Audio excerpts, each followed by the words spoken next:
Salam əziz insanlar, Həqiqətin Özü adlı kanala xoş gəldiniz. Bu dəfə sizinlə önəmli bir əsər haqqında danışacağıq. Bu əsər Füzulinin Rind və Zahid əsəridir. Əsər mənə görə özündə böyük ruhani mesajlar daşıyır və onu da qeyd edim ki, əgər bu əsəri ədəbiyyatçılar oxusa, yaxud da ki, mənəviyyatçılar oxusa, klassik ədəbiyyatı şərh eləyən insanlar oxusa, onlar deyərlər ki, yəni ki, bu əsərdə dərin bir fəlsəfi anlam var, dərin belə etikadan söhbət gedir burada, mənəviyyatdan söhbət gedir, insanın həyatda yaşamasından söhbət gedir. Yəni ki, bir növ həmin insanlar bu əsəri səthi olaraq anlayacaqlar və bu əsər haqqında videolara baxanda məsələn görmək olar ki, onlar bu əsəri səthi anlayırlar. Çünki insanların sufizm haqqında anlayışı yoxdur. Araşdırmalar göstərir ki, Füzuli, indi mən onun bioqrafiyası haqqında danışmayacağım. Sadəcə kimlərdən dərs aldı, bunu dəqiq bilmirik biz. Biz bilirik ki, o ədəbiyyatla, klassik fars ədəbiyyatı poeziyası ilə, nə bilim, Hafizdir, Sədi Şirazidir, sonra Firdovsidir, Əlişir Nəvaidir, ondan əvvəl doğulmuşdu və sonradan rəhmətə getmişdi. Nəsimidir, Nizamidir, yəni türk poeziyası ilə, fars poeziyası ilə, ərəb poeziyası ilə maraqlanırdı. Mən özüm də maraqlanmışam illər əvvəl poeziya ilə. Poeziya həqiqəti əks etdirən belə üsullardan biridir. Yəni ki, siz həqiqəti demək istəyirsinizsə və onu müəyyən insanların qavramasını istəyirsinizsə, onu poetik formada ifadə etməyiniz daha sizin üçün əlverişli olacaq. Buna görə də öz simvollarını, həqiqətini dərk etdiyini Ömər Xəyyam rübailərində ifadə edir. Məsələn, orada çaxır bu anlamı daşıyır, qeyl bu anlamı daşıyır, nə bilim, çaxır gətirən bir anlam daşıyır. Sonra hər bir sözün simvolistik dil olaraq öz anlamı var və bu haqda siz özünüz də rahat şəkildə oxuya bilərsiniz. Mən onu qeyd edeyim ki, insanlar sufizm haqqında bir şey bilmirlər müasir Azərbaycanda. Baxın, biraz qədimə, biraz köhnəyə gedim, sonra indiki zamanımıza və Füzulinin Rind və Zahid əsərinə qayıdacağıq. 1918-ci ildə Azərbaycan Demokratik Respublikası yaranacaqdı və yarandı da. 2 ildən sonra bildiyiniz kimi SSR gəldi, SSR bizləri zəbt elədi. İndiki dövrdə də bizlər SSR-ni pisləyirik. Deyirik ki, SSR bizə nə verdi? Halbuki Türkiyənin məşhur elm adamı və jeoloqu olan Celal Şengördə, özünüz onu tanıyırsınız YouTube'dan, qeyd eləmişdi ki, SSR mədəni irs baxımından, mədəniyyət baxımından bizə çox şeyləri bəxş elədi. Mən də bir şey qeyd edeyim ki, baxın, Azərbaycan Sovet Sosialistik Respublikası yarandı, düzdür? Bu söz birləşməsinin içində Azərbaycan Respublikası da var, elə deyilmi? Nə deməkdir bu? Yəni ki, onlar bizlərə bir ayrıca Sovet İttifaqının içində olan, amma ki ayrıca sanki özünə məxsus olan bir dövlət yaratmağımıza, yaratmışdıq, onsuz da bunu qorumağımıza bir növ nominal da olsa, fiktiv də olsa qorumağımıza və yaşatmağımıza imkan yaratdılar. Rusiya imperiyası bunu yaratmazdı və Rusiya imperiyası qalsaydı, o heç vaxt Azərbaycanın müstəqil olmasını istəməzdi və əlindən gələni edərdi ki, Azərbaycan onun təsiri altında qalsın. Amma SSR biraz Rusiya imperiyasının mədəniləşmiş formasıdır. Düzdür, Lenin kimdir ki? Bəzi alimlər onun əsərlərini oxuyurlar, alimlər deyəndə çox savadlı, iqtisadiyyatı bilən insanlar və özünüz də görə bilərsiniz ki, onun fəlsəfəsində çoxlu yerdə səhvlər var. O özü də Karl Marx'ı həm bəzi yerlərdə tənqid eləyir, bəzi yerdə alqışlayır. Məsələn, Fransada yayılmağa başlayan, qərbdə yayılmağa başlayan kommunizmi tənqid edirdi və deyirdi ki, bizdə yaxşıdır. Sonra Çindəki kommunizmi tənqid eləyirdi. Nəysə, bu uzun-uzağı bir tarixçi kimi bu haqda danışa bilərəm, amma bu uzun-uzağı bir hekayə olacaq. 90-cı illərdə nə baş verdi? SSR bu 15 dövlətin üstündə bir qılafa çevrilmişdi. O qılaf, kalpak aradan qaldırıldı və bu dövlətlər digər, hətta qərbdə hər bir yerdə yayılmış egzistensial, ezoterik fəlsəfə ilə qarşılaşdılar və yenidən din dirçəlməyə başladı. Məsələn, mən bir Rusiyalı rahibin oxuduğu Müqəddəs olmayan müqəddəslər kitabını oxumuşdum. Orada SSR dövlətində rahiblərə qarşı, monarxlara, kilsələrə, məscidlərə qarşı olan bir vəhşi münasibətdən danışılır. Yəni, insanlar nələrə dözüblər. Məsələn, qadınlar var idi, rahib idilər, onların döyürdülər, işgəncə verirdilər, hamısını türməyə salırdılar. Bir qadın haqqında danışır, qadın 80 yaşındaydı. Deyir ki, mən 20 ildən artıq həbsxanada qaldım. Dinimi dəyişmək istəmədim deyə, komsomol olmaq istəmədim deyə məni həbsə atdılar və 20 ildə artıq mən həbsxanada qaldım və İsa Peyğəmbərə, Tanrımıza, Allaha dua eləyirdi. Yəni, bu cür insanlar var idi. Və həqiqəti bilmək istəyirsinizsə, məhz bu cür sınaqlardan, imtahanlardan keçmiş insanlardan bilə bilərsiniz və onların qəlblərində daşıdığı inanc sizin düşündüyünüz inanc qədər fiktiv, məntiqli, məntiqə əsaslanmış, yoxlanılmış, kitablarla, zehinlə araşdırılmadan keçmiş deyil. Onların inamı qəlbdən gəlir. Görürsünüz, insan 20 il ərzində Allaha dua edirdi həbsxanada. Belə şeylər də olub. Amma bəzi insanlar da var ki, yəni Allahdan danışır, amma özü Allahdan uzaq olmuş birisi kimidir. Məsələn, Aleksandr Solzhenitsin dünyanın tanıdığı Arxipelag Qulag əsəri ilə Nobel mükafatını almış və dünyanın tanıdığı bir yazıcı. O, Allah haqqında danışır, nəsə fikirlərini bildirir, amma belə qeyri-adi bir şey deyə bilmir bizə. Yəni ki, özünü bu iş uğrunda qurban verməyib. O da həbsxanalarda ömrünü çürüdüb, amma ki, nə Allaha gəlib, nə Allaha yad eləyib, nə Allaha şükür eləyib.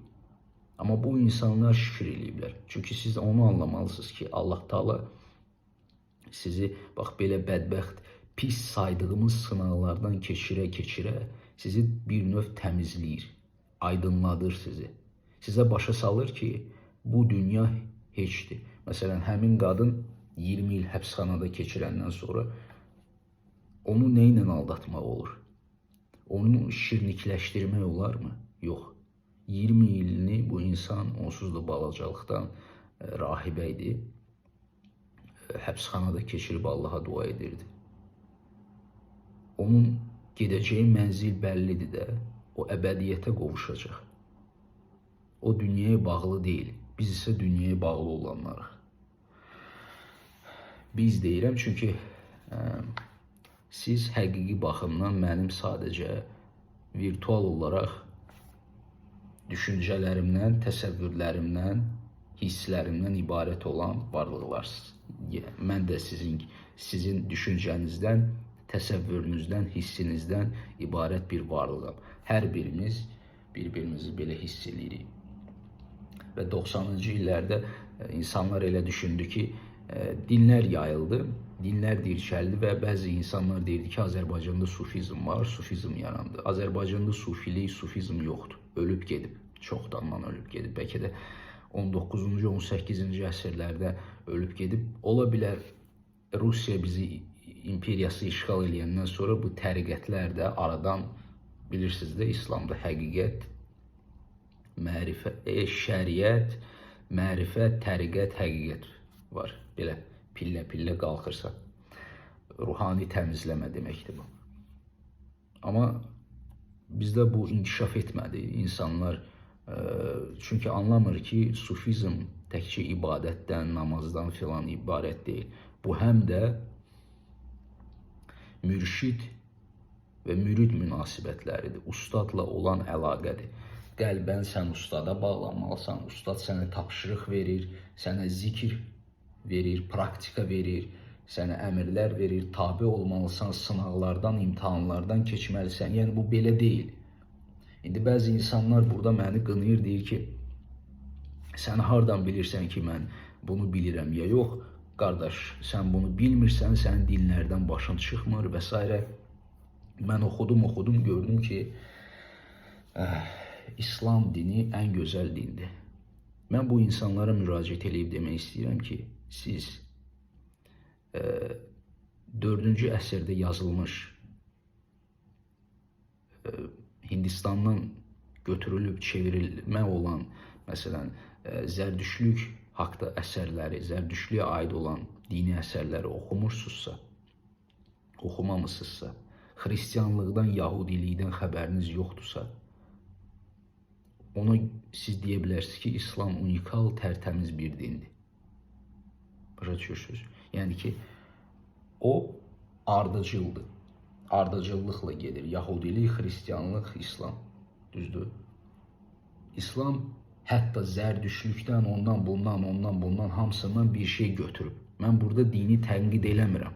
Yenə deyirəm, bu cür üsulla siz həqiqəti dərk eləyə bilərsiniz. Sadəcə demək istəyirəm ki, məntiqsel formada araşdırmaqla mən öz yolumu tapdım, mən bu yolu seçdim, bu yol düzdür, bu yolla gedəcəm, çatacam Allaha düşünməklə siz heç bir yerə gəlib çatmayacaqsınız. Siz sadəcə özünüzü öz məntiqinizlə aldatmış olacaqsınız.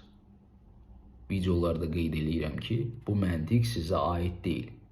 Burada sizdə danışan, şərhlər verən, anlamağa çalışan, idrak eləməyə çalışan, məna axtaran, özünü yaşatmağa çalışan iblis yaşayır. İblisdəki bu iki buynuzlu, ikili iradəsi olan bir varlıqdır. Amma iblis nədir? İblis sizin ağlınızdakı fikirlərdir, düşüncələrdir. Və heç bir düşüncə, heç bir fikir sizə aid deyil. Çünki siz onun necə yarandığını, hardan gəldiyini bilmirsiniz. Bütün fikirlər, bax belə təsəvvür eləyin ki, bir dalğa kimi gəlir də. Siz də bir radio antenasız, radio kimi. Nə qədər şeylər var, düzdür, amma müəyyən yerə qoşulub o dalğanı alır. Təsəvvür eləyin indi trilyardlarla, trilyonlarla, milyardlarla fikirlər var. Və siz radio kimi hara qoşulmusunuzsa, nəyi oxumusunuzsa, nəyi qavramışsınızsa, hansı nələri təcrübədən keçirmişsinizsə, o dalğaya da bağlanmışsınız. O dalğada belə fikirləri üyüdür. Və siz müşahidə eləmirsiniz deyə, müşahidəçi şahidlik formasında kənarda durub müşahidə eləmirsiniz deyə, siz bu fikirlərin təkrarlandığının fərqinə vara bilmirsiniz. Sizin ağlınız daima inək necə ki yeməyi yeyir, otu yeyir, sonra yenidən çeynir. Yenə gəlir, yenə çeynir. Ağlınız da elə 6 aydan bir, 1 ildən bir, 2 ildən bir eyni şeyləri təkrar eləyir. Fikirlər gəlir, o gəlir, bu gəlir, o gəlir. Və siz matriça deyilən, həbsxana deyilən bir şeyin içində batırsınız. Buna bad trip deyilir əslində. Çünki siz zindanın içindəsiz. Bax, burada bir zindan yaranır. Burada yox, burada bir zindan yaranılır. Ağıl da onun içində ora qaçır, bura qaçır, ora qaçır, bura qaçır, ora qaçır, bura qaçır. Sadəcə buradan bura gedənə qədər elə bir vizual, illüzor məsafə keçir ki, siz elə düşünürsünüz ki, vaxt keçdi. Və bu məsələnin içində görürsünüz, bədən özünü işləyir. Nə ciyərləri, nə həzm etmə sistemini, nə nəfəs alma sistemini, nə görmə sistemini, nə danışmaq sistemini, nə buradakı sistemləri, hüceyrələri, nə protonları, bazonları, müzonları, miyonları, heç birisini siz idarə edə bilmirsiniz. Bir çox şeyin də necə işlədiyinin fərqinə belə vara bilmirsiniz.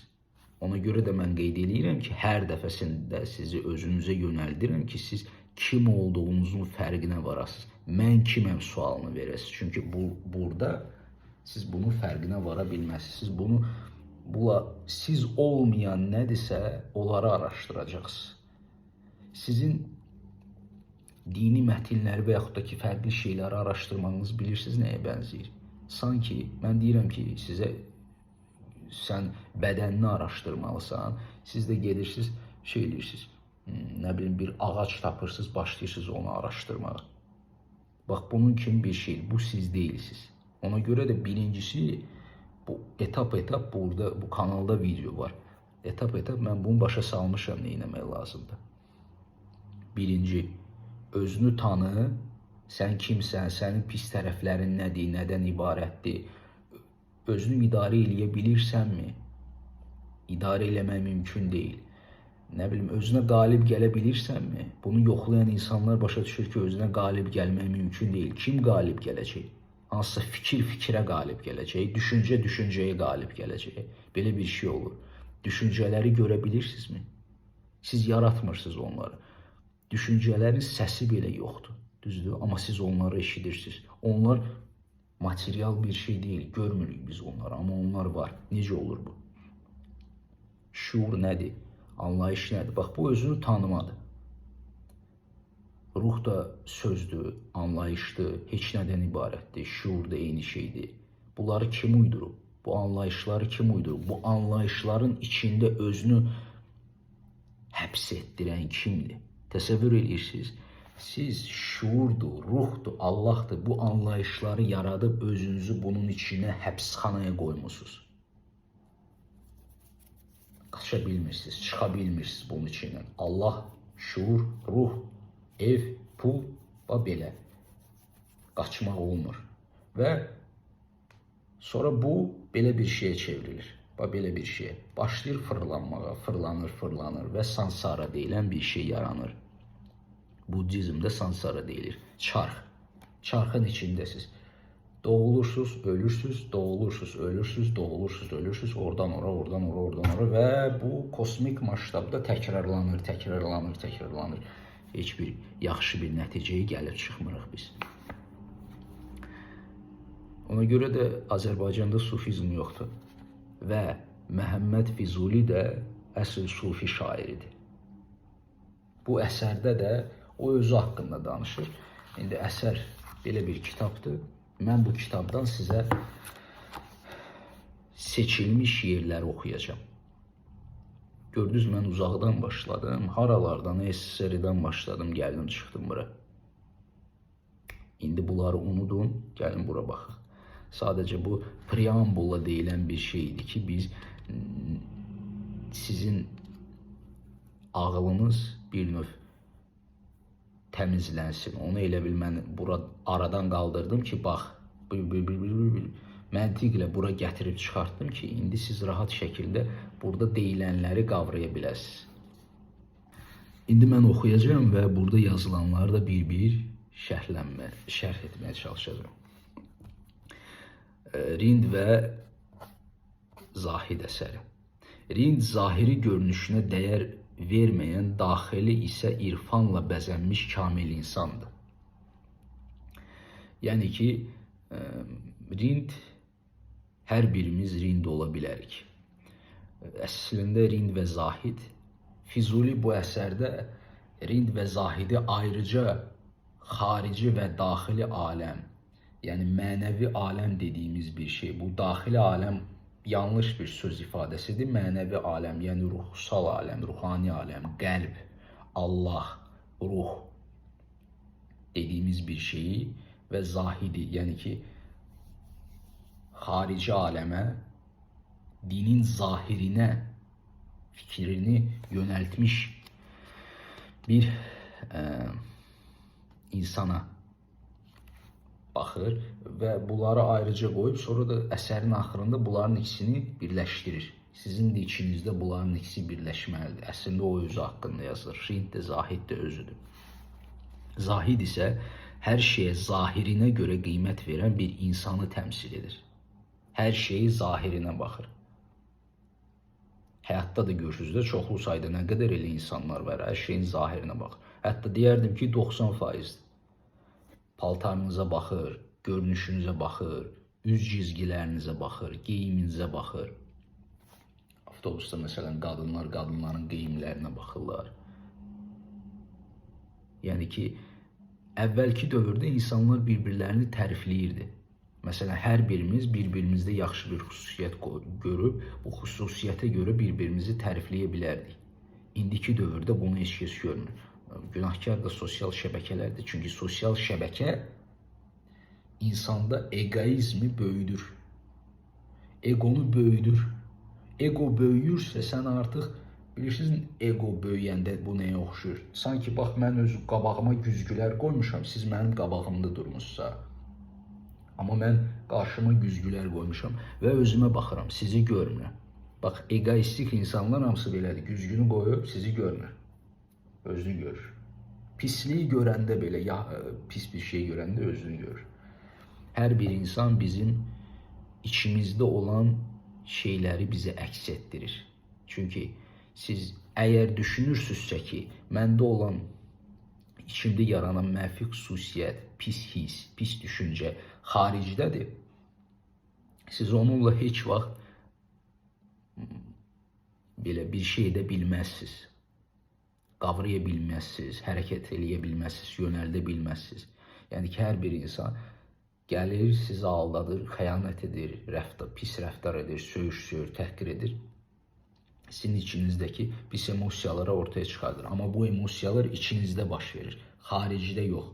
Amma biz hamımız düşünürük ki, uşaqlıqdan bu xaricdədir. Çünki uşaqlıqda balaca olanda artıq ego yarandı, artıq dilemma yarandı, artıq parçalanma yarandı, artıq Adəm və Həvvanın o sakral almasını yeməsi baş verdi. Nə yaranır? Subyekt, obyekt, subyekt, obyekt. Və iki səhvimiz var bizim. Biri odur ki, biz obyektiv aləmin olduğunu düşünürük. İkincisi de odur ki, biz bədənin içində, yəni özümüzün bədən olduğumuzu düşünürük. İndi ölümə yaxın təcrübələr keçirmiş insanlar var. Düzdür, onlardan soruşsanız deyəcəklər ki, mən bu təcrübələri keçirmişəm və sağ idim, yaşayırdım, görürdüm. Görürsünüz, ölürlər, amma yenə də nələrsə görməyə davam edirlər. Nə deməkdir bu? O deməkdir ki, siz bədən deyilsiniz. Siz bədən olsanız, öləndən sonra heç yerə getməyəcəksiniz. Qatı düşüncəli, maddiyatçı insanlar qayıdıb deyəndə ki, yox, mən bədəndən ibarətəm. Onda siz ona deyin ki, onda sənin şuurun var da, düzdür, ağlın var. Onda sən get robotları da, nə bilim, süni intellekti də şeylədə, onun da bədəni var da, nə olsun? Səndə ətdən sümükdəndir, onda daha yaxşıdır, onda dəmirdəndir. Ged onda onu da insan hesab elə. Və belə səfih insanlar gələcəkdə o robotlarda, süni intellektdə də deyəcəklər ki, onların da haqları var, onlar da insandır. Düşüncə yoxdur çünki. Biz niyə indi o təcrübələri yaşayanlar başa salır da ki, ölüm yoxdur. Yəni ölüm bu. İndi buna gələcəm, ta axırda gələcəm ki, niyə ölüm yoxdur. Əslində, yəni biz ölürük və yaşayırıq. Yaşayırsansa sən necə ölmüsən? Düzdür? Sən bu bədəni qoyub başqa yerə geyirsənsə, ağ tunelin axırında bir işıq görürsənsə, sən necə ölürsən? Nə deməkdir bu? Deməli, bu bədəndən ibarət deyilsən də sən. Obyektiv aləmin var olduğu da demək, o deməkdir ki, mən düşünürəm ki, bax, mən cılız bir insanam, bunun içindəyəm, bunun içində. Özdə, bax, buradayım, bu heçdir. Bax, buradan aşağı bunlar heçdir. Bu olmasa, mən yaşaya bilməyəcəm, mənim şəxsiyyətim, bütün həyatım bax, buradadır. Araşdırın da, bu nədir belə? Nədir? Bu qulaqdır, burundur, ağızdır. Busuz siz. Siz bu qədər cılısınız ki, siz bundan ibarətsiz. Sürsümükdən, dodaqdan, qulaqdan, gözdən, nə bilim, saçdan. Bu qədər cılısınız ki, təkcə bundan ibarətsiz. Bunun içində sümük var, ətdir. Qoyunda olan, bizdə olandan biraz neyronlara görə fərqlənirdi içimizdəki beyin. Qoyun beynini kəsirlər, yeyirlər, bizim də beynimizi qarışqalar yeyir. Siz busuz, siz bu deyilsiniz axı. Obyektiv reallıq öz-özünə mövcud deyil. Bu böyük bir yalandır. İblisin sizə danışdığı yalan. İblis də qeyd elədim ki, sizin ağlınızdakı düşüncələrdir, fikirlərdir.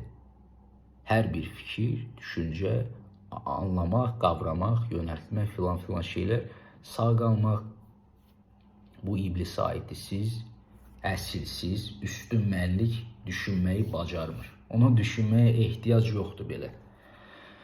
İndi baxaq burada nə yazılıb. Rindü Zahid əsərində Füzuli öz həyat anlayışını, yaşadığı ruh halətlərini, fikirləri ilə hissləri arasındakı fərqliliyi ifadə edir. Təbii ki, bu cılız bir ədəbiyyatçının yazdığı düşüncələrdir. Fikirləri ilə hisslərindən yaxşı tənqid eləməyəcəm. Zahid əslində bəzi əsərlərdə haqqa qulluğu hər şeydən üstün tutan şəxsdir. Lakin klassik ədəbiyyatda Zahid biraz mənfi şəkildə xam, bişməmiş dindar, və mənə yazırlar bu bişməmiş dindarlar, arif və aşiqliyin nə demək olduğunu anlamayan, dinin özündən çox zahiri ilə maraqlanan bir insan kimi, Zahidin ziddi olan Rind isə əksinə kamil, bişmiş bir insan kimi qəbul edilir. Zahid ağla, Rind isə qəlbə daha çox əhəmiyyət verən insan kimi qəbul olunur. Özünüz də baxa bilərsiniz ki, həyatda çoxluqda belə baxsaq, insanlar iki tipaja elə bir ayrılır. Biri, rasional düşüncə, rasionallıq dediyimiz ağılla yaşayan, bir də ki, qəlbi ilə yaşayan. Əslində, ruhaniyyatda, yəni, mən psixologiyadan danışmıram, ruhaniyyatda bunlar ikisi eynidir. Bax, belə gedir. İki başlı bir görmüşsü o mifologiyada belə bir şeylər var, əjdahalar var, iki başlı əjdaha, nə bilmək, belə bir figurlardır, qədim Misirdə simvollardır, belə hieroqliflər. Bax, bu da ağıldır, bu da ağıldır. İkisi də birdir. Sadəcə bu irrasionaldır, bu rasionaldır. Eyni şeydir əslində. Dvaita var və Advaita var. Dvaita ikilikdir, Advaita birlikdir. Bu birlik, ikiliyin olmasına icazə verir. Baxın, mən əllərimi belə qoymuşam, düzdür? Bunların arasında nə var? Boşluq, düzdür? İndi birləşdirəndə nə yaranır? Birlik. Həyat, bax, bundan ibarətdir. Bax, gördünüz də, bunun arasında nə var? Boşluq. Buradan bura məsafə varmı? A-B nöqtəsi varmı? Millimetrdir, santimetrdir. Bunlar bizim uydurmalarımızdır. Nə var bunun arasında? Boşluq. Bu məsafə deyil, bu sadəcə boşluqdur. Bax, sizin fikirləriniz də, düşüncələriniz də, sizin özünüz də təməldə, buna Tibet Buddizmdə Dzogpa, Çekpa deyilir də, yəni ki, müqəddəs mükəmməllik, böyük mükəmməllik, Dzogpa, Çekpa, yəni ki, birlik, vəhdət və kamillik. Müqəddəs kamillik deyilir buna. Hər şey birdir, boşluq heç nədən ibarətdir. Ona görə də siz azadsınız. Bunu qavramaq çətindir amma. İndi burada gördüyünüz kimi, bax, burada məni tənqid eləyənlər ortaya çıxır, zahidlər. Sevgidən xəbərləri yoxdur. Onlar üçün belə insanlar çoxdur, onlar üçün rasional düşüncə əsasdır. Ola bilər, pul olsun, bu cür insanlar, yenə deyirəm, siz irrasionalsızsa həyatda, vicdan filan, nə bilim, belə Allah filan şeylər, anlayışları varsa sizin üçün, həyatda siz çətinlik çəkəcəksiniz, yaxşı şəkildə pul qazana bilməyəcəksiniz. Amma yoxdursa, rasional düşüncəniz varsa, rahat şəkildə aldadacaqsınız da, yüksək şuurunuz da olmayacaq, amma ki, maddi baxımdan daha gözəl yaşayacaqsınız. Maddi baxımdan daha gözəl yaşamaq üçün vicdani anlayış, Allah anlayışını, insanları sevmə, nə bilim, insanlara hörmət, nə bilim, üstün anlayış, üstün mənəviyyat, ali ülvi anlamları siz bir tərəfə qoymalısınız. Onlarla hərəkət eləməməlisiniz. Yalnız burada olmalısınız. İndi Azərbaycanda gördüyünüz kimi əhalidə maddi vəziyyət çox pisdir. İnsanlara çoxsu şikayət edir ki, pulum yoxdur, pul azdır və s. və s. Yaxşı şeyləri görmək lazımdır. Pulun yoxdur, düzdür. Pulunuz azdır. Amma belə bir şərait ona görə yaranılıb ki, sən baxmalısan ki, sistem səni belə bir şəraitə salıb da. Əslində sən özünü bu şəraitə salmısan ki, oyanasan. Başa düşürsən?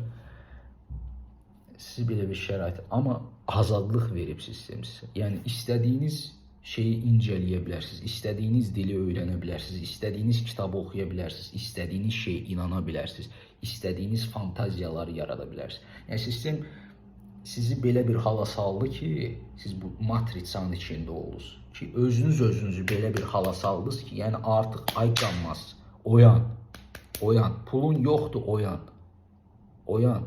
Ged içinə artıq bu dünyanı ciddiyə almağı bir tərəfə qoy və oyanmağa başla. Gör nə baş verir. Oyanmaq lazımdır. Anlayırsınızmı? Bu zahidlər isə sadəcə kitab oxumaqla, özdə Quranı oxuyanda belə orada iblis, şeytan və s. şeylər haqqında gözəl surələri, ayələri oxumağın yerinə onlar qayda qanunlar oxuyurlar. Burada bu yazıldı, burada bu yazıldı, bu yazıldı. Əməl eləyəcəm buna, çox qurtardı getdi. Ürək filan boş şey. Zahid, ona görə deyir sevgi. Zahid neyinir? Zahid şey eləyir də, yəni klassik ədəbiyyatda, həyatda da belə eləyir. Məsələn, yazılıb ki, yaxşılıq eləmək lazımdır. Gedir 1 manat verir. Amma ürəyi ilə yaşayan insan biraz daha dərinə inir. Başa düşür ki, mən buna 1 manat verməyin yerinə 2 manat verməliyəm buna. Çünki sevirəm, sevgi ilə baxıram. Amma zahid rasional düşüncə ilə hərəkət edir. Zahid bəzi məhrumiyyətlərə cənnətdə onları əldə etmək üçün dözür. Rasional ağıl. Bank hesabı hesab eləyir oranı. Bank. Yaxşı işlər görürəm, orada gedəcəm, kef eləyəcəm, çaxır içəcəm. Burada eybi yoxdur, burada olmaz. Əsl mərifət isə bu nemətləri haqqa qovuşmaq üçün tərk etmək, onlara dönüb baxmamaqdır. Anladınızmı? Haqqa qovuşmaq üçün tərk eləməlisiniz siz bunları. Pis şeyləri, günahları, təmizlənməyi bunun üçün eləməlisiniz. Ona görə yox ki, gedib cənnətdə kef eləyəcəm. Füzulinin də zahidləri bəzən dindən məqsəd kimi istifadə etmələrinə, dini siyasətin ayaqları altına atmalarına və rəzalətə qatmalarına görə həqarətlə baxmasının səbəbi idi. Başa düşürsünüz? Zahidlər dinə məqsəd kimi baxırlar, siyasət kimi. Dini siyasət ayaqlarına altırmaq. Əvvəllər din və siyasət eyni idi. Renesans dövrünə qədər insanların həyatın mərkəzinə insanı qoymamışdan əvvəl humanizm dövrü. Həyatın mərkəzində Allah idi. Yəni ki, din və siyasət eyni idi. Molladır, sonra kahinlər idi. Ta qədimdə, yəni Djoser piramidası dövründən İmhotep kahin idi. Sonradan təsəvvür edin, İmhotep Firon Djoserə dedi ki, ya bu birinci piramidanı bu cür yaradaq da. 1000 il keçəndən sonra İmhotepi tanrılaşdırdılar və İmhotep tanrıya çevrildi. Halbuki adi bir insan idi. Hər birimizdə bu baş verir. Amma elə bir şey yaratdı ki, 5000 il keçib hələ də biz onun piramidasına baxırıq. Təsəvvür edirsiniz. Sonra Füzuli bu əsərində Rind və Zahid obrazlarını qarşılaşdıraraq danışdırır. Zahid zahiri elmləri, Rind isə batini elmləri müdafiə edir. Özü deyir də, Zahid zahiri elmləri, Rind isə batini elmləri müdafiə edir. Zahiri elmlər nədir? Hə? Həyatda necə yaşamaq, necə insanlarla rəftar eləmək, rasionallaşdırma. Məsələn, zahiri elmlərə fizika, kimya, biologiya, sosiologiya, siyasət filan filan filan şeylərə aiddir.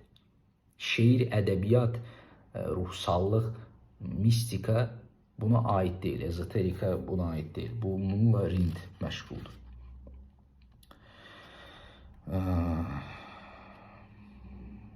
Zahid əməlində qürura düşdü. Yol onu səlamətə aparmadı. Rind yalvarış və niyaz yolu ilə Darüssalama, yəni cənnətə gəldi.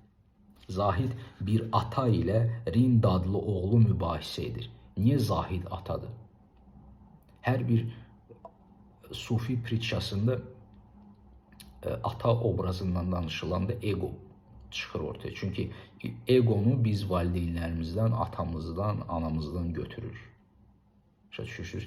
Həm nəsil karmalardır, nəsil enerjisidir, tendensiyalardır, numerologiyadır, bütün bu şuuraltı kodlamasıdır, qorxulardır, özünü heç saymaqdır, uşaqlıqdan gələn qeyri-kamillik inancıdır. Bunların hamısını biz oradan götürürük və Həqiqəti Dərk Et kanalında, o kanal da mənimdir, orada mütləq qeyri-kamil mənlik videosuna mütləq baxmalısınız ki, mən nə dediyimi, nədən danışdığımı anlayasınız. Zahid, yəni ego, xarici aləm dediyimiz bir şey, bizi egomuzu yaradır. O egodur. Mübahisə zahiri ilə batin üzərindədir. Zahid zahiri, Rind isə batini müdafiə edir. Əsərin elə başlanğıcında da Füzuli deyir: Uca Rəbbim, məni nə məğrur bir zahid, nə də səndən uzaq olan bir Rind et. Nə fani aləmdə bir ad çıxarım, nə də rindlik və zahidliklə məşhur et məni. Yəni, sufizm deyir, bax, bu insanlar cənnəti istəyir. Bu isə yəni cənnəti, cənnət həzlərini istəyir. Bunlar isə cəhənnəmdən qaçır, cəhənnəm əzabından qaçır. Allahım, sən mənə özünü bəxş elə, mən səni istəyirəm. Mən nə cənnəti istəyirəm, nə də ki cəhənnəmi istəyirəm. Mən səni istəyirəm. Yəni ki, küncdə bucaqda yox, mərkəzdə olmaq istəyirəm. Yenə deyirəm, sufizm haqqında qəlb, ruh anlayışları, nəfsi əmmarə, nəfsi ləvvamə, nəfsi digər nəfs növləri haqqında bilməyən, oxumayan insanlar, məsələn, sakitləşmiş nəfsdir, qəlbdir, qəlbin növləri haqqında, qəlbin kəşfləri haqqında, bu yollar haqqında, təriqətlər haqqında bir şey bilməyən insanlar, yəni bunlar üçün həqiqət barəsində, sufizm barəsində danışmaları da özü düzgün deyil.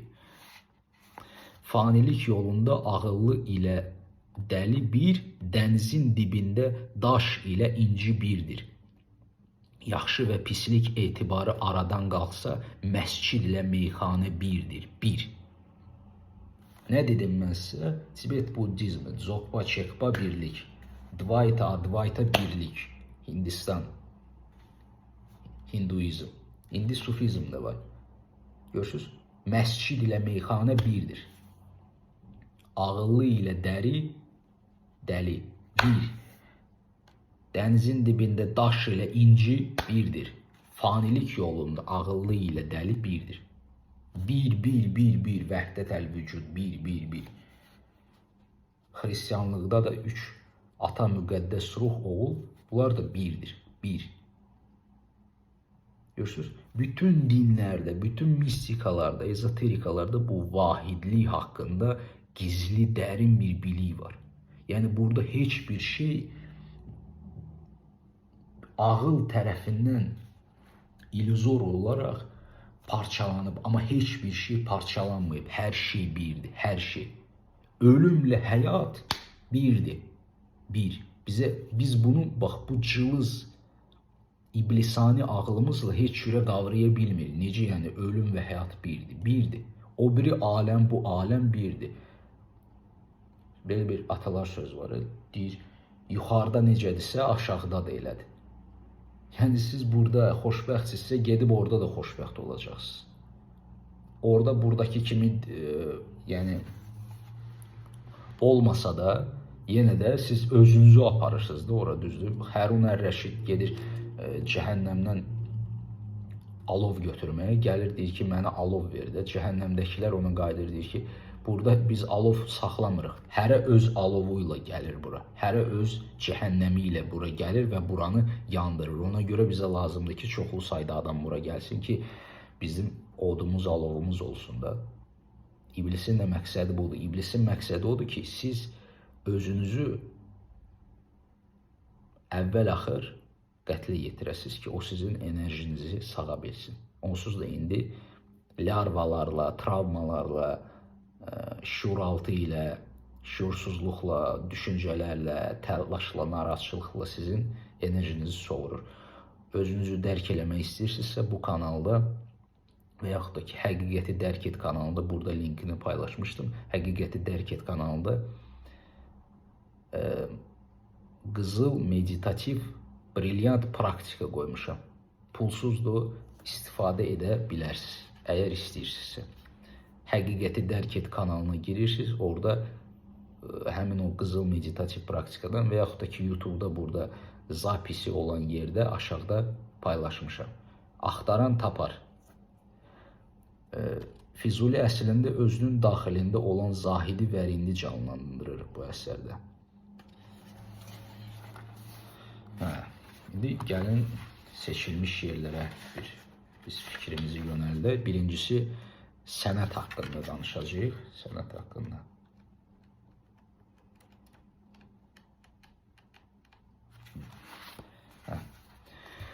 Zahid dedi, ey Rind, yalançıları tərifləməkdən əl çək.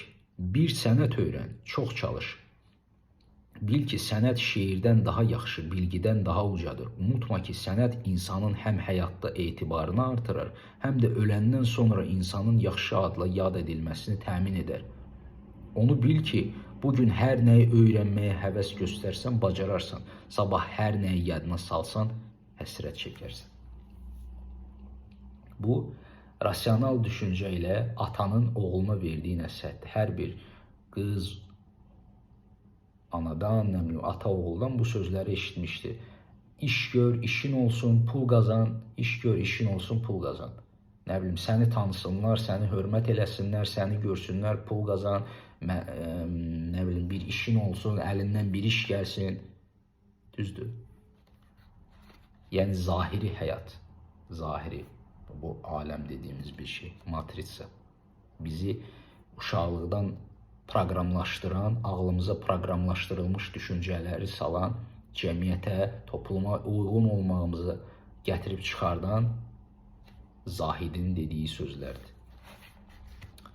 Nə qədər ki, ağıl və duyğular fəaliyyətdə qabildir, fürsəti qənimət bil. Hünər kəsb etməyən adamın bədən əzaları tənbəlləşib süst olduqdan sonra peşmanlığı fayda verməz. Çünki əlində aləti olmayan ustanın əlindən heç bir iş gəlməz. Yəni deyirlər, peşman olacaqsan, hər bir valideyn, hər bir nənə, baba, hamımız bizə deyir ki, uşaqlıqdan peşman olacaqsan.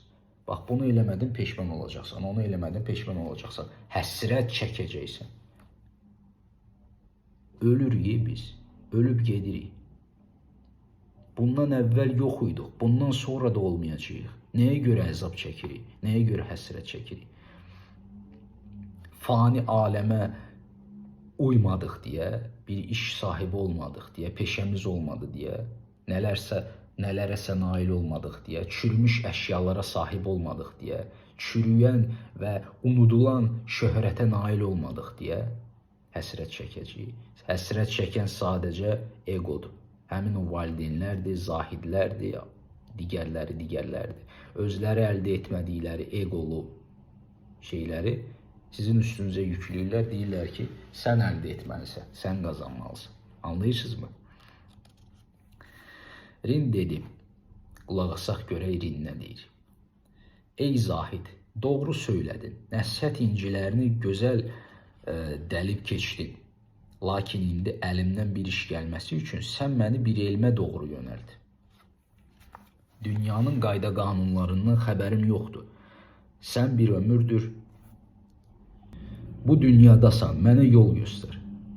Ömrün olduğu müddətcə məni doğru yola sövq et. Mən də dünyanın gedişatını, qayda qanunlarını öyrənim. Yəni balaca uşaqdır, deyir ki, mənə bunları öyrət, amma ağıllı uşaqdır.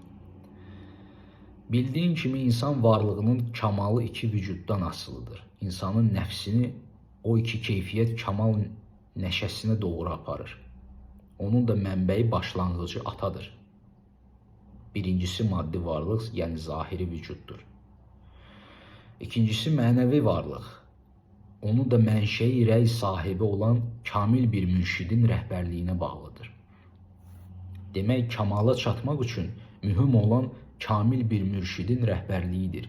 Deməli, mürşid atadan daha müqəddəmdir, daha öndə tutulmalıdır. Baxın, 16-cı əsrdə deyilən sözlər daha patriarxal cəmiyyətdə deyilir. Mürşid atadan daha müqəddəmdir, daha öndə tutulmalıdır. Yəni, uşaq balaca olsa da başa salır ki, sən düz deyirsən, burada bir şeylər öyrənmək olar. Amma əsas mən burada öyrənmək istəyirəm. Görün, burada nə var? Qəlbimdə olanı bilmək istəyirəm ki, qəlbimin içində nə var? Bunu araşdırmaq, bunu bilmək istəyirəm. Çünki mənəvi aləm daha vacibdir. Ona görə deyir ki, mənə sən illər boyu buradasan da, mənə ömrüm burada keçir, deyir, mənə içində olanı öyrət.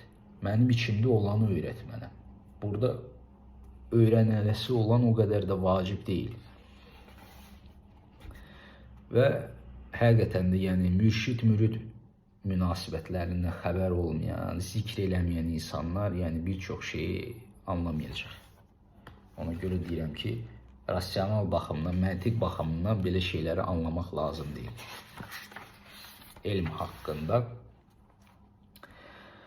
Zahid dedi, ey Rind, madam ki elm və sənətə istedadın var və işlərin sonundakı mənfəət və zərərlərin aqibətini düşünürsən, daha yaxşı olar ki, sənət kəsb etməzdən əvvəl elm yolunun çöllərini aşasan. Elm öyrənmək vadisinə gəlməlisən. Çünki elm ruhani zövqlərin zəncirini hərəkətə gətirən və ilahi sirləri bilmək üçün bir vasitədir. Necə ki, belə deyiblər. Elm mərifətullah gövhərinin hasil olduğu bir ünvandır. Buna görə də elmin dəyərini alimlərdən soruş. Elmin verdiyi həzzi və dəyəri cahil nə bilsin? Yenə deyirəm, burada elm deyiləndə fizika, kimya, biologiya, Carl Sagan, Karl Jaspers, nə bilim, o Steve Jobs'dur, sonra o digər alimlərdir, Richard Dawkins'dir. Bunlardan söhbət getmir ha. Elm deyəndə bu daxili aləm, mənəvi aləmə getməyin yolu, yəni qəlbi təmizləməkdir, ruhsallıqdır. Bax, buna elm deyilir. Elm deyir. Yəni bizim burada qavradığımız fizika, kimyaya elm demir. Rind dedi, ey Zahid, deyirsən ki, elm öyrənmək yaxşıdır. Mənim də onu öyrənməyə şövqüm çoxdur. Elə isə təlim et ki, öyrənim və onun nuru ilə ruhumun şəmini yandırım. Məlumdur ki, varlıq iddiasında irfandan başqa bir müddəa yoxdur. Mənə doğru yolu göstər ki, bu müddəaya çatım. Anladınız mı? Zahid dedi, bu elm xəzinəsinin açarı və qəyyum olan Allahı tanımağın əsasıdır. Yəni deyirəm də, bu mənəvi elmdən söhbət gedir. İbtidada qələm lövh-i məhfuzun üzərinə təkdən yalnız tək törər qaydasına əsasən əlif hərfini yazdı. Özü də əlif şəklində təcəlla etdi. Yəni yenə vəhdət əl-vücud, İbn Ərabinin fəlsəfəsi təkdən yalnız tək törər. Yəni birlikdən, vahidlikdən bayaqdan danışıram. Burada da onu yalnız qavramaq olur. Siz anlamalısınız ki, bunu anlamaq nə deməkdir? Bu, görmək lazımdır. Bu səfih, iblisani şuur buna ağıl anlamır. O deməkdir ki, ölüm, həyat birdir, əzab, sevinç birdir, kədər, xoşbəxtlik birdir, hər şey birdir. Bu hamısı birdir. Hər şey birdir, hər şey Allah. Bunu anlamaq, bunu ağıl üçün çox şeydə, yəni ölüme beraber olan bir şeydir. Çünkü o yaşayabilməyəcək bunu görsə. O zəka bağçasına zinət verən bir sərdir. Gah qüssə, gah şəfa, gah da millərlə fərqli şəkildə təzahür edər. Lakin əslində o bir, təkdir. Görürsünüz? Yenə vəhdət əl-vücud.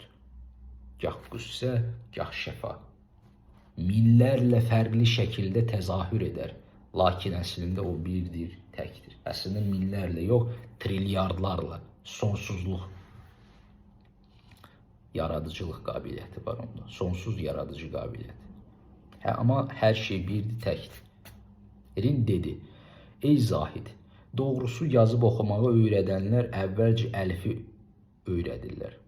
Bu xətt təliminin müqəddiməsidir. Xətt təlimini Allahı tanımağın şərti bilmək düşüncəsi xətadır.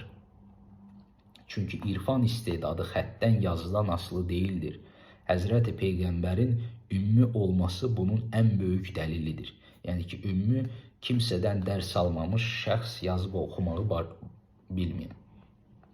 O deyir ki, yəni sən mənə zahiri əlifin necə yazıldığını öyrətmə, sən mənə bax bunun içində əlifin nə olduğunu başa sal, qəlbimdəki əlifin nə olduğunu başa sal. Anlayırsınızmı? Xət öyrənmək dili qalı artırır. Allahı bilənin isə dili tutular, danışmaz, danışa bilməz. Anlayırsınızmı?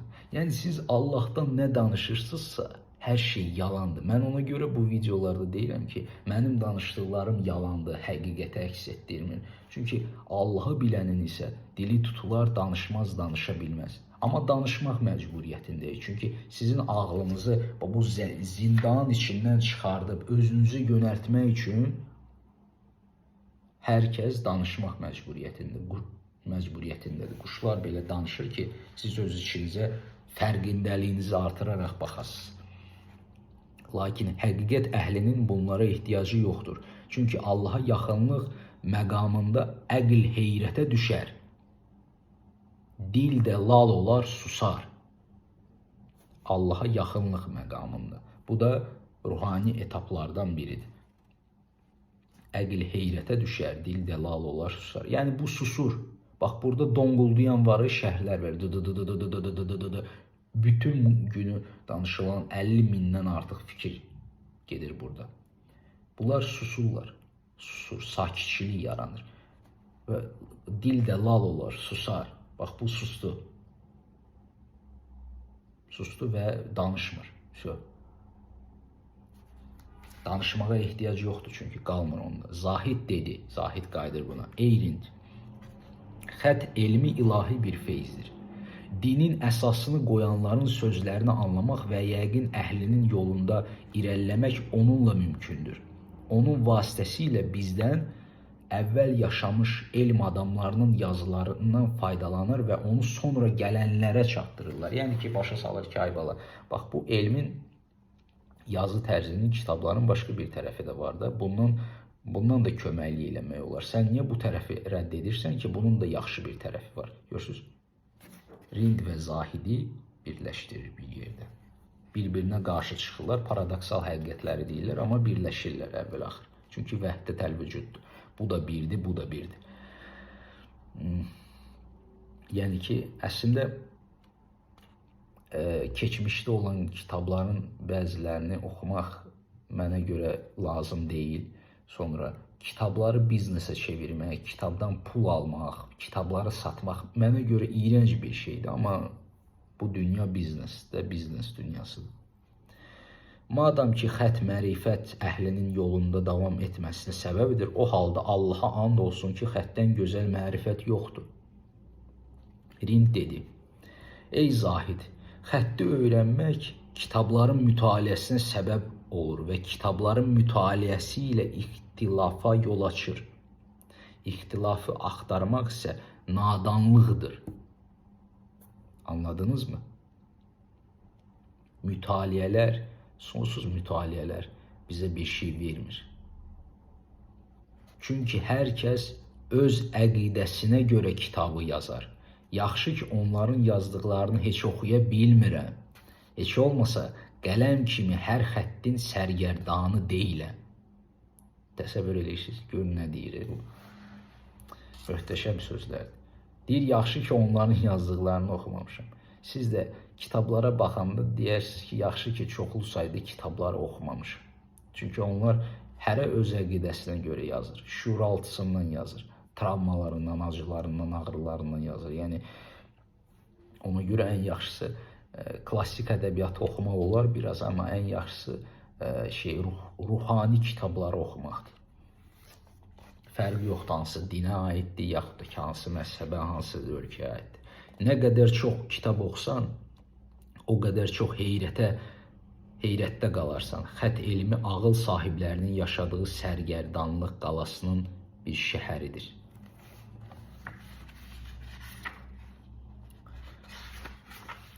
Rütbə və məqam haqqında. Zahid dedi, ey Rind, xət sənəti yolu ilə şərəfli elmləri öyrənməyəcəksənsə, heç olmasa qayda qanunları bilmək üçün öyrən. Yəni ki, dünyada yaşamalısan da qayda qanunların hamısını bilməlisən. Padşah dərgahına yaxın olanlar, himməti ali olan adamlar vəzirlik və sədrlik mərtəbəsinə bu sənətlə çatmışlar. Dünya işlərinin idarəsinə və dünyada olan şeyləri əldə etməyə bu vasitə ilə nail olmuşlar. Yəni ki, deyirlər, ata-analar, get vəzifə sahibi ol, pul qazan, tanışlıq elə, tanışların olsun, nə bilim, münasibətlər yarad, aldat, istifadə elə, yalan danış, get ora gir, bura gir, bununla danış, onun yanına get, onun neysə. Yəni, dünyavi işlərin hamısıdır, bunlar hamısı. Xoş o adamın alına ki, xəttin vasitəsilə izzət və etibar çölünə qədəm qoya. Acizliyin adını qənaət qoymaya, yüksəklik axtara və acizlik ilə razılaşmaya. Görürsünüz? Acizliyin adını qənaət qoymaya, yüksəklik axtara və acizliklə razılaşmaya. Yəni ki, acizliyi özünə qənaət kimi şuuruna yeridib özünü aldatmasın və pul qazanmağa davam eləsin, acizliklə razılaşmasın. Yəni, bu dünyavi həyatdır da. Dünyavi həyat bizdən bunu tələb edir ki, biz hər zaman güclü olaq, vuruşaq, savaşaq, sübut eləyək, kimlərəsə nəysə qazanaq. Rind dedi, ey Zahid, bu dediklərin dünya məişətindən ötürüdür ki, ömrü onda sərf edərlər və dünyanın hesabını axirətdə əzabla çəkərlər. Görürsünüz? İki dünyanın hesabını vermək bihudədir. Bu yol hər iki aləmdə əzaba səbəb olar. Yəni ki, görürsünüz də, Makedoniyalı İskəndərlər, Sultan Süleymanlar, Süleyman peyğəmbərlər, varlar, milyarderlər, hanı? Yoxdurlar, əzab çəkirlər. Sonda xətaya aparan elmi ağıl sahibi bir şəxs necə bəyənir? Sonda xətaya aparan elmi ağıl sahibi bir şəxs necə bəyənir? Rütbə və məqama çatmaq arzusu insanı haqdan uzaqlaşdırıb nahaqqa çatdırır. Görürsünüz? Yəni ki, rütbə, vəzifə, kreslo dediyimiz bir şey sizi nahaqqa çatdırır. Siz bir şey qazanmırsınız, amma hamı deyir, get. Çünki stimul olacaq, motivasiya olacaq, qadınlar səni bəyənəcək, sevəcək, hamı səni hörmət eləyəcək. Qadınlar narsis, egoist kişiləri sevir, kişilər də psixoloji problemləri olan, çətin dırnaq içində olan qadınları sevir. Nə qadın, nə kişi normal insanları sevmirik. Bizlər psixoloji problemləri, nə bilim, başdan xarabları sevirik. Bu da axırda danq olaraq bizim başımıza düşəcək. Düşürdü onsuz. Yəni ki, qadınlar alicənab, tərbiyəli, mənəviyyatlı kişiləri sevməlidir. Amma dominant olaraq biologiya baxımından, çünki insanların çoxsunu siz sadəcə heyvan kimi baxsınız, onları anlayacaqsınız, onları qınamayacaqsınız. Belə biologiya baxımından elə kişilər, elə qadınlar fertil olaraq görünür, dominant olaraq görünür o kişi, bu birisi qadında cəlb edici görünür deyə. Ona görə biz problemli qadınlara, problemli narsis, egoist qadınlara, kişilərə meyil edirik çox zaman. Ona görə ağıllı olmaq lazımdır. Normal insanları və sizə hörmət edənləri sevmək lazımdır. Sizi heçə qoyanları, tənqid edənləri yox. Doğrudan da səltənət zövqündən qafil olan cahil sultanlara meyil edən alimdən daha yaxşıdır. Səltənət zövqündən qafil olan cahil sultanlara meyil edən alimdən daha yaxşıdır. Yəni dünya pərəst adamlar. Nemətə çatmaq üçün özünü yönləndirməyən bir insan nə qədər cəhalət rütbəsinə sahib olursa olsun, yenə də onun bu halı sultanlara yaxınlaşmaq üçün elm öyrənən sənət sahiblərinin halından daha yaxşıdır. Zahid dedi: Ey Rind, madam ki xətti öyrənmək xoşuna gəlmir, onu rədd etmək üçün bəhanə axtarırsan, heç olmasa mənim nəsihətimi dinlə, sultanlara xidmətin qayda və qanunlarını öyrən. Yəni ki, tanışlıq, hörmət qazanmaq, dostluq eləmək, bu dünyada bir şeylər əldə eləmək, bundan danış, ondan danış, bunu qəlblə yox, burayla. Ki vəzifən olsun, pulun olsun, bir şeylər əldə edəsən. Şeir. Əgər ədəbinin kamil olması səni sultanlara yaxınlaşdırırsa, hər iki dünyada muradına çatarsan. Sultan nədir? Vəzifə, pul. Dünya neməti, sevinci sultanların iltifatı ilədir. Axirət sevinci isə məsum adamların yardımı ilə. Görürsünüz, məntiq, rasional düşüncə necə işləyir, absurdal məntiq necə işləyir burada. Rind dedi, yəni xarici aləm, bu aləm hər zaman sizi aldadacaq, hər zaman aldadacaq sizi. Ey Zahid, məxluqatın yaradılmasında məqsəd xaliqə qulluq etməkdir. Məxluqun məxluqa ibadət etməsi layiq deyildir. Bir insanın başqa bir insandan üstünlüyü Allahı tanımasındadır. Diqqətlə qulaq asır, ümid edirəm. Bu üstünlük dilənçilik və ya padşahlıq rütbəsindən asılı deyildir. Görürsünüz, bir insan başqa birisindən Allahı tanımasına görə üstün olur. Ona görə bunu qavramaq lazımdır.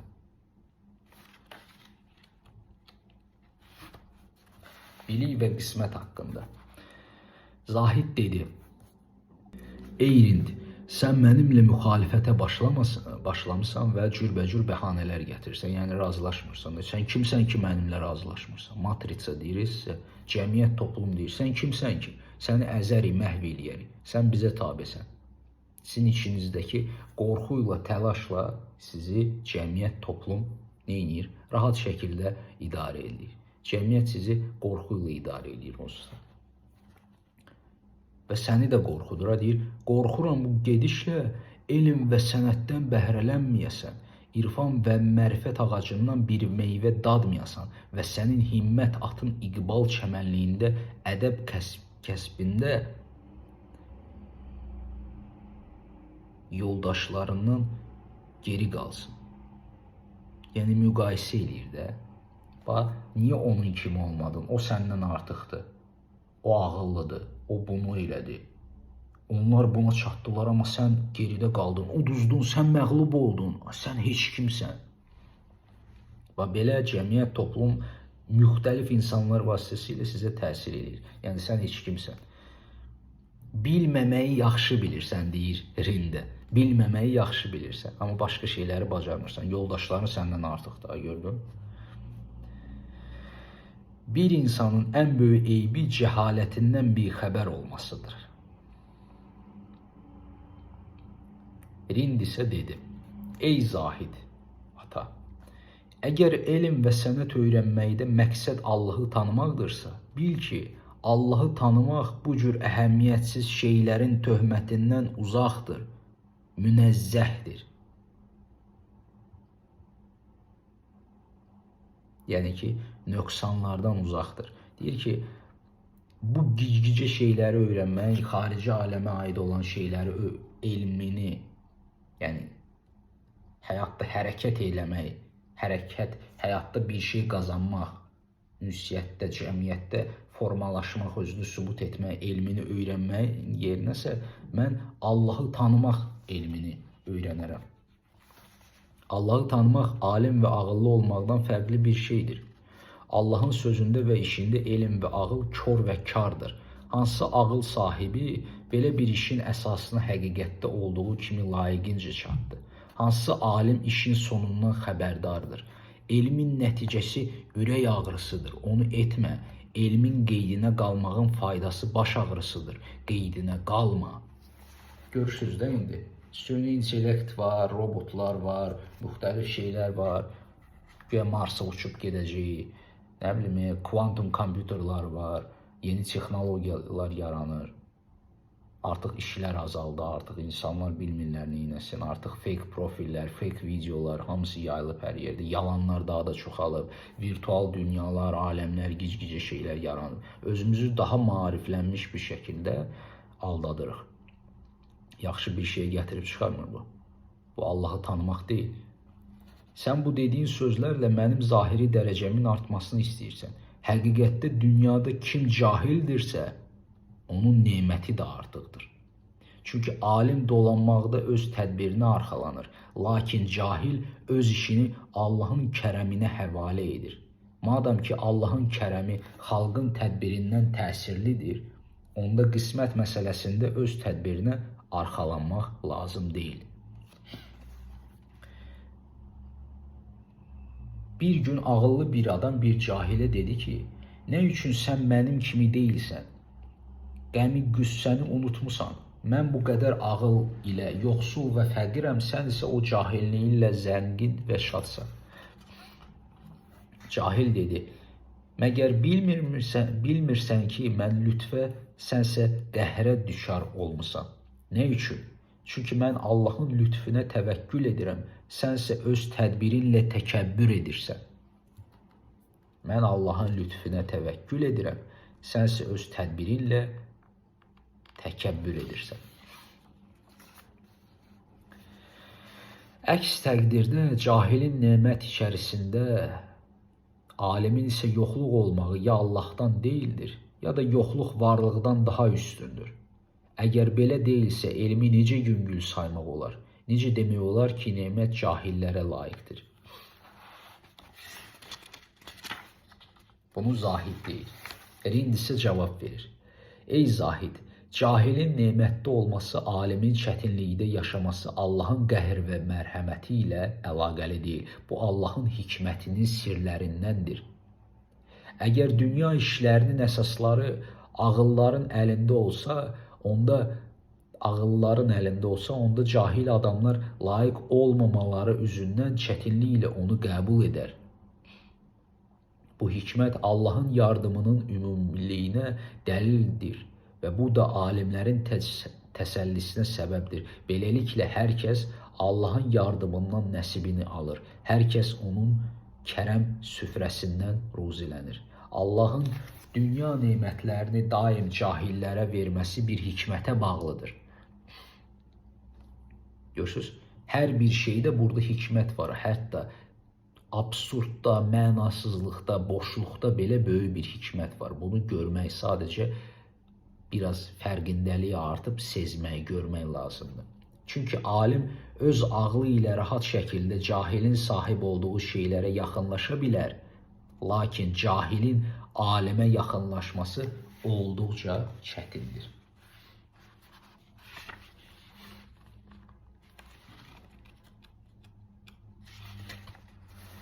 Yaxşı və pis haqqında. Rind dedi, ey Zahid, hikmətinə əsasən indi burada Rind başlayır əvvəl danışmağa. Allah gözəl olmayan bir şey xəlq etməz. Qərib insanlığın yolunda tələ qurmaz. O hər nə xəlq edibsə, əlbəttə ki, gözəldir. O bir qayda qoyubsa, ən gözəlini qoymuşdur. Kim pis və yaxşı iş görürsə, öz təbiətindən asılıdır. Yəni ki, Hindistanlılar da deyib ki, asurlar var, devalar var. Yəni tanrısal insanlar var, onlar yaxşılıq eləyir, yaxşı düşünür. Bir də ki, asurlar var, onlar pedofiliya ilə məşğuldur. Pis-pis işlər görürlər, öldürürlər, satırlar, vəzifələrə, pula filan şeylərə, pis qüvvələrə, caduya filan şeylərə can atırlar və bundan faydalanırlar. Kainatın gözəl olmadığını iddia edən bir şəxs bundan daha gözəl bir kainatın olmasının lazım olduğunu demək istəyir ki, bu da xətadır. Təsəvvür edirsiniz. Əgər siz deyirsinizsə ki, bundan daha gözəl bir kainat var, bura pisdir. Siz yəni Allaha qarşı çıxırsınız. Onun Yəni qəbullanmırsınız da. Həyatda yenə deyirəm, biz nə qədər mübarizə aparırıqsa aparaq, nələr əldə etməyə istəyiriksə əldə edək, neyniyək, arzuların dalıca qaçaq, neyniyək, neynəməyək, biz bir şey əldə edə bilmirik. Sonunda məğlubiyyətlə barışmalıyıq və siz özünüzü dərk etməkdə də məğlubiyyətlə barışmalısınız. Allaha çatmaqda da, Allahı qazanmaq istəyində də məğlubiyyətə çatacaqsınız. Çünki başa düşəcəksiniz ki, buna eləmək olmur, bu bizə bir şey verməyəcək, mən buna çata bilməyəcəm heç cürə. Çünki bu gicgicə arzular, hülyalar hamısı buradan yaranır. Cahillikdən yaranır. Siz bir şey alırsınız, 2 gündən sonra o sizə lazım olmur. 3 gündən sonra gedib başqa bir şey alırsınız. Necə işlədiyini, bu mexanizmin nədən ibarət olduğunu, arzuların nəyə görə yarandığının fərqinə vara bilmirsiniz siz. Zahid dedi, ey Rind, əgər dünya işlərinin təməli pis olmasaydı, haqq yolunun yolçularının nəzərində məkruh görünməzdi.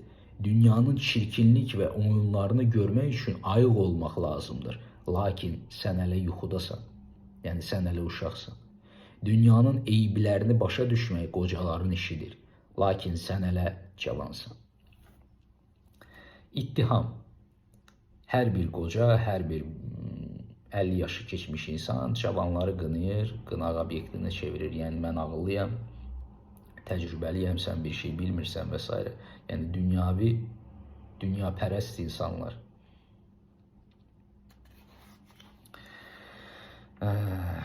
Səbir et ki, elm sahiblərinin günəşi üzərinə düşüb səni aydınlatsın. Yəni burada düz deyir, səbir eləmək lazımdır və səbirlə mənəvi elmi öyrənmək lazımdır. Heç yerə tələsmək lazım deyil. Allah bu anın içindədir. Bax burada.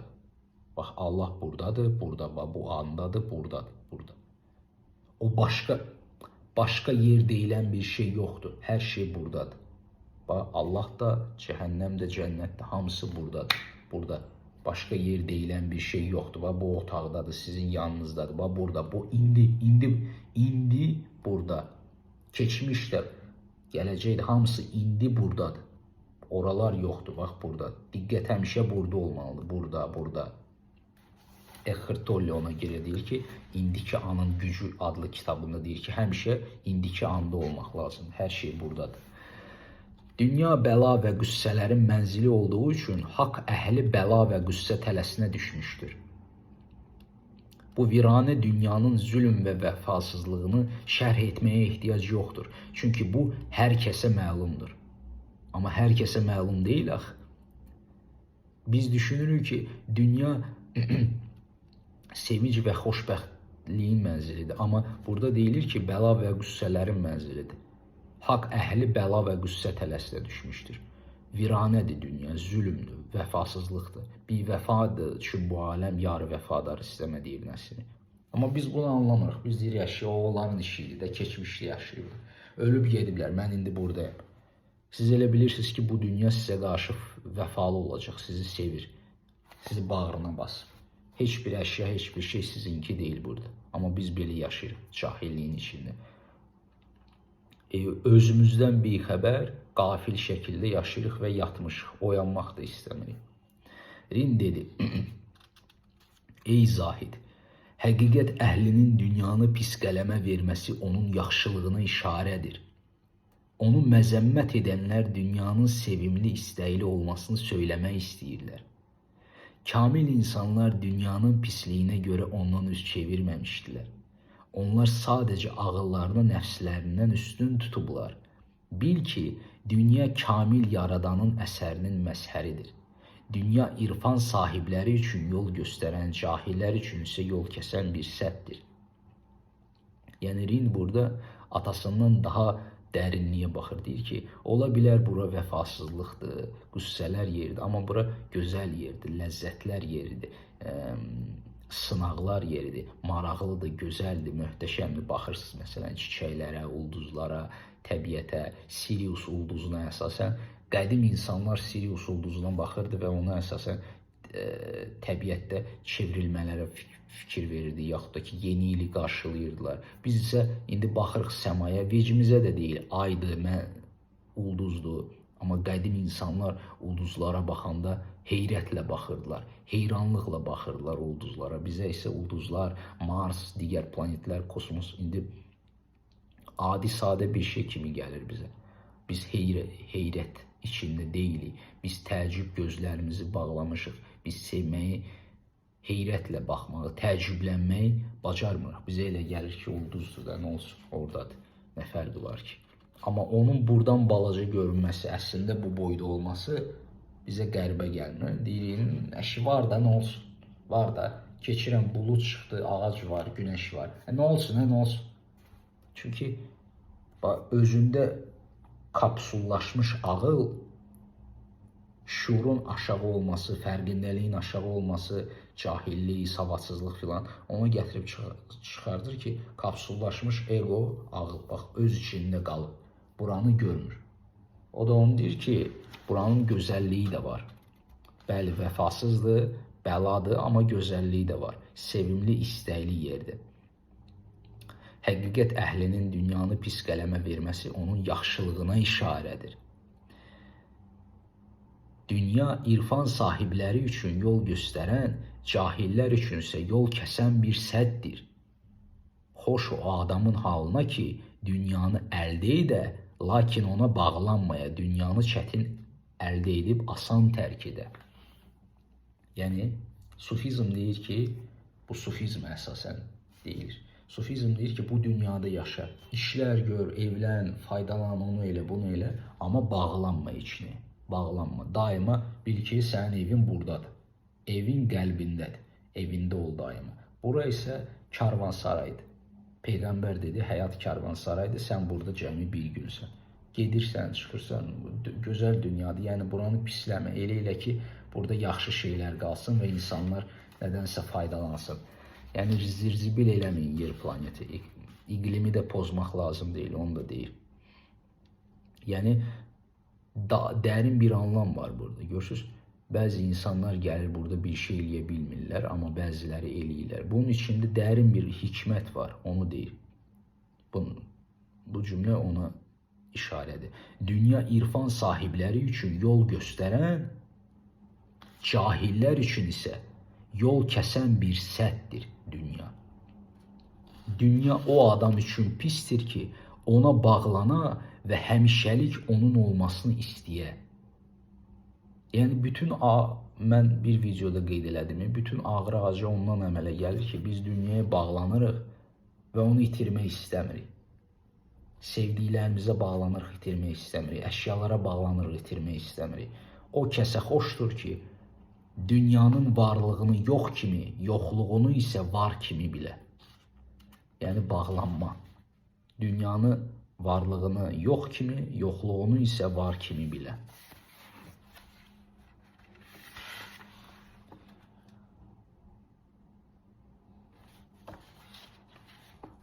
İndi isə demək olar ki, sona çatdıq.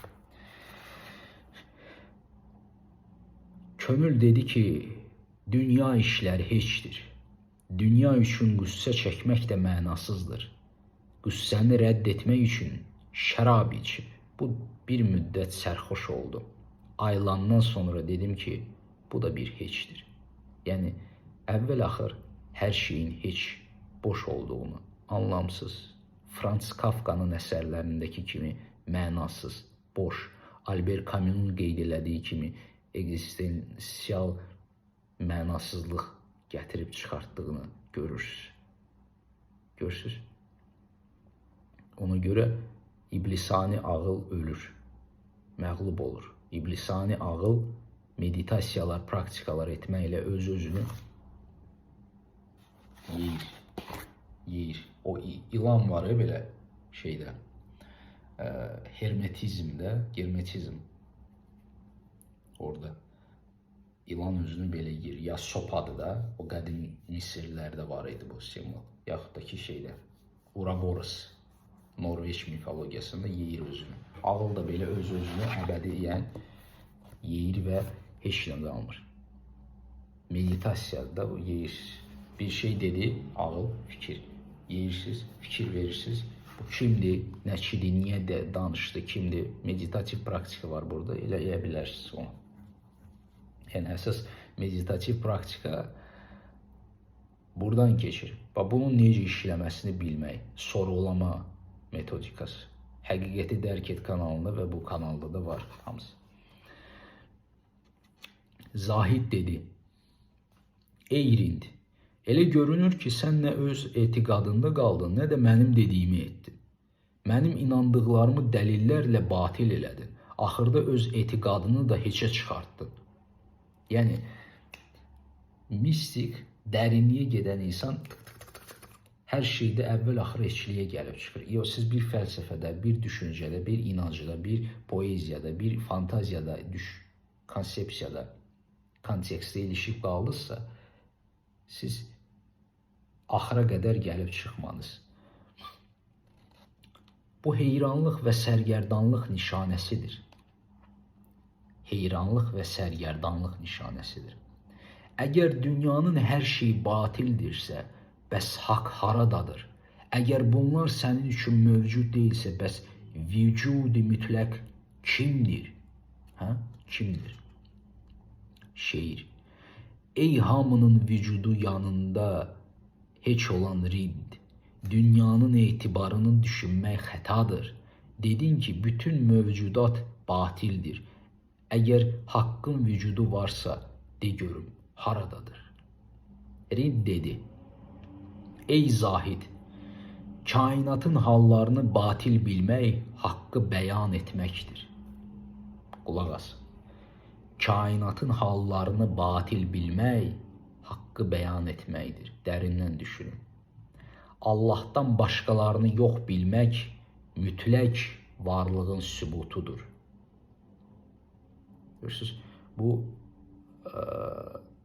ruhsal baxımından, metafizika baxımından bu pilləyə çatmaqdır. Yəni ki, Allahı dərk elədin, sonra bunu da atmaq lazımdır. O bir videoda qeyd elədiyim, bundan əvvəlki buraxmaq lazımdır hər şeyi. Hər şeyi buraxmaq lazımdır. Şeir. Sən və mən vücud mülkündə qaldıqca haqq ilə batil arasında mübahisə olacaqdır. Haqq, batil, Rind, Zahid, xarici, daxili mübahisə olacaqdır. Yəni deyir ki, biz hər zaman dualizmdə qaldıqca bu mübahisə, bu mübahisələr, əzablar filan həmişə qalacaqdır. Çünki dualite var, ikilik var, qalacaqdır. Biz aradan qalxmalıyıq ki, batil də qalxsın. Fanilik də qalxır, batilik də qalxır. Batilin aradan qalxması üçün gəl mən və sən birləşək və bir olub onu aradan qaldıraq.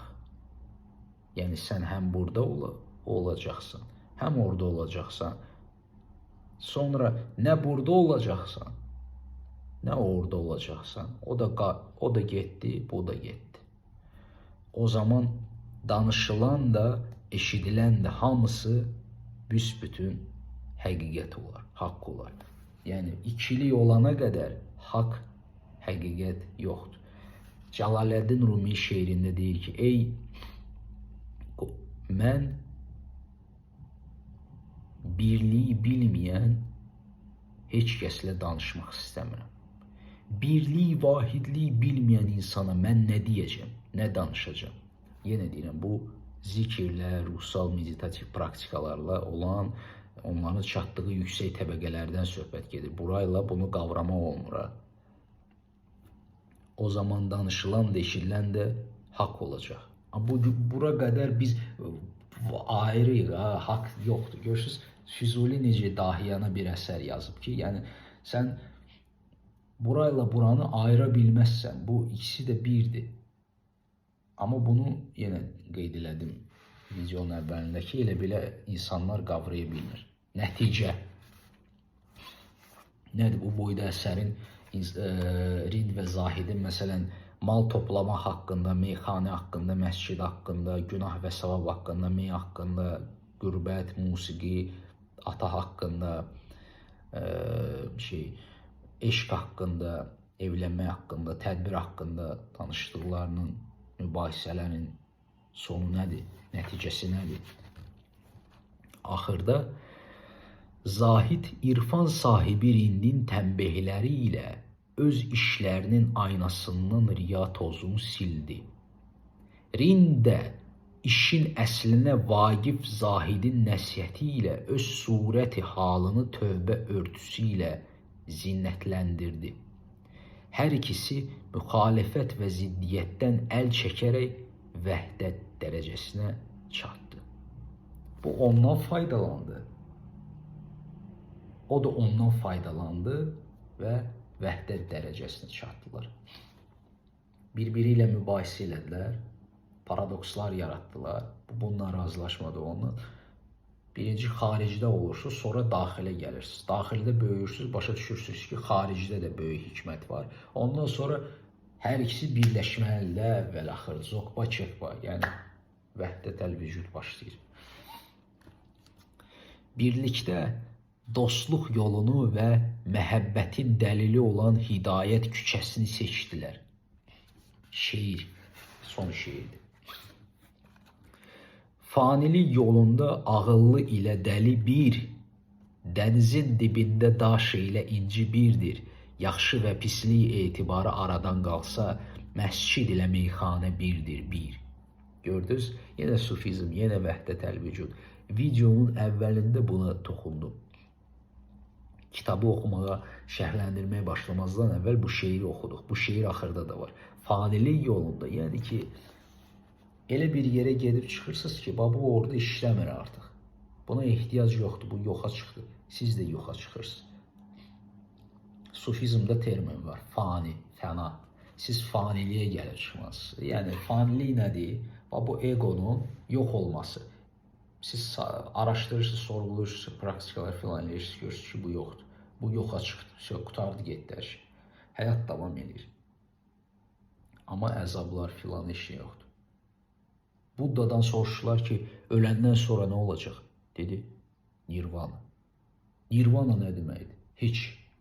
Kim ölür? Kim öləcək? Bax, dedim, mən sizə açıqlama verəcəm ki, ölüm yoxdur. Ölüm yoxdur da. Fanilikdə ölüm yoxdur. Çünki ölməli olan, bax, bu düşüncədir, şəxsiyyətdir, fikirlərdir, şəxsiyyətin tarixçəsidir, özünün var olmağını düşünməkdir. Bax, bu ölür, bu yox olur, bu qorxur. Siz yoxsunuz burada. Fanilik yolunda ağıllı ilə dərli bir, dənizin dibində daş ilə inci birdir. Hər şey birdir.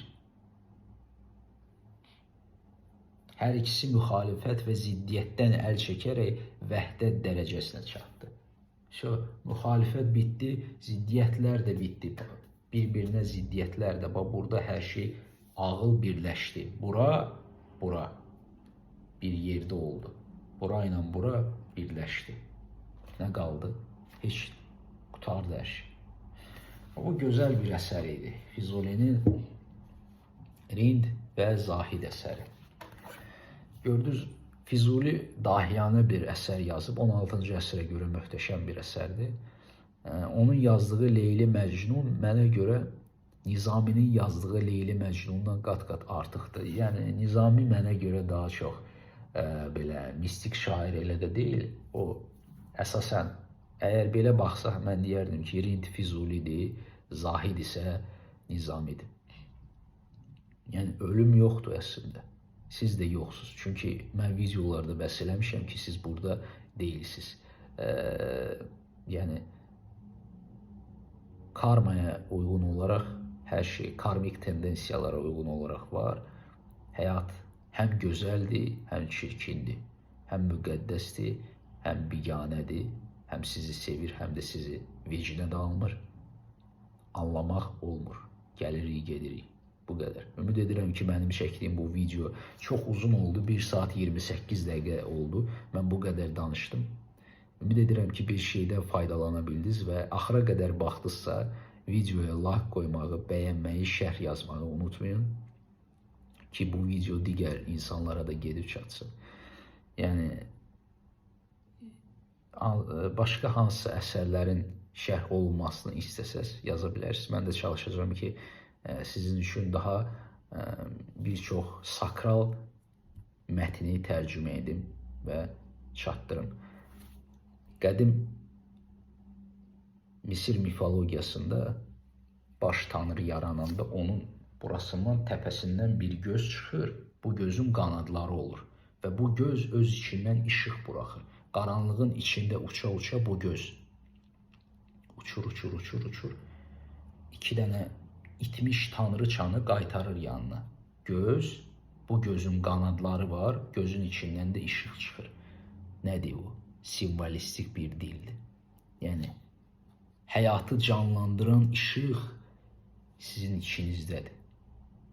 Xaos, apofis və onunla mübarizə aparan xaosdur, nə bilim, Nüqtadır. Zevs Nüqtadan qorxur, xaosdan qorxuruq hamımız. Bizim psixologiyamız var, qədim mifologiyalar var. Əsas odur ki, bunlar haqqında danışmışam, danışmaq da olar. Amma əsas odur ki, sizin içinizdən həyat canlanır. Ən əsas sualı verin. Mən kiməm? Bax, mən kiməm? Bu sualı verin özünüzə. Yenə də çox sağ olun, təşəkkür edirəm, var olun.